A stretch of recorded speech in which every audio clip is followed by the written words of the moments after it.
பழனியில் பள்ளி அருகே உள்ள மளிகை கடையில் புகையிலை பொருட்கள் விற்கப்படுவதாக புகார் எழுந்த நிலையில் சோதனைக்கு சென்ற உணவு பாதுகாப்புத்துறை அதிகாரியையும் அவரது உதவியாளரையும் தாக்கிவிட்டு தப்பி ஓடிய கடை உரிமையாளரை போலீசார் தேடி வருகின்றனர்.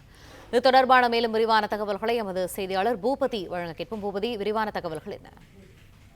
வணக்கம். பழனி அடுத்த ஜவஹர் நகர் பகுதியில் பள்ளி அருகே ராஜவடி என்பது சிறிய மளிகை உடன் நடத்தி வருகிறார். இந்த கடையில் தமிழக அரசால் தடை செய்யப்பட்டுள்ள புகையிலை பொருட்கள் விற்பனை செய்யப்படுவதாக உணவு பாதுகாப்பு அதிகாரிகளுக்கு புகார் வந்தது. இதனை அடுத்து ஊரக பகுதி உணவு பாதுகாப்புத்துறை அதிகாரியாக ஜஸ்டின் அமர்ராஜ் மற்றும் அவரது உதவியாளர் கருப்புசாமியுடன் சோதனை செய்வதற்காக கடைக்கு சென்றுள்ளனர். அப்போது கடையில் சோதனை செய்ய முயன்ற போது அந்த கடையின் உரிமையாளர் ராஜவடிவேலு உணவு பாதுகாப்புத்துறை அதிகாரியை பணி செய்ய விடாமல் தள்ளியுள்ளார்.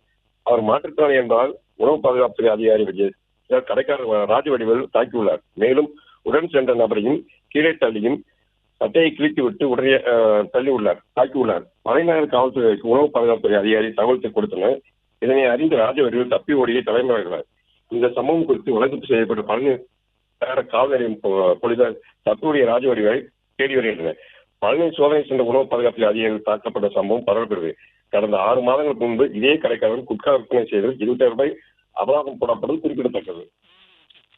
பிளே ஸ்டோர் மற்றும் ஆப் ஸ்டோரில் இருந்து பாலிமர் செயலியை QR கோடு மூலம் பதிவிறக்கம் செய்யுங்கள். செய்திகளை உடனுக்குடன் பெறுங்கள்.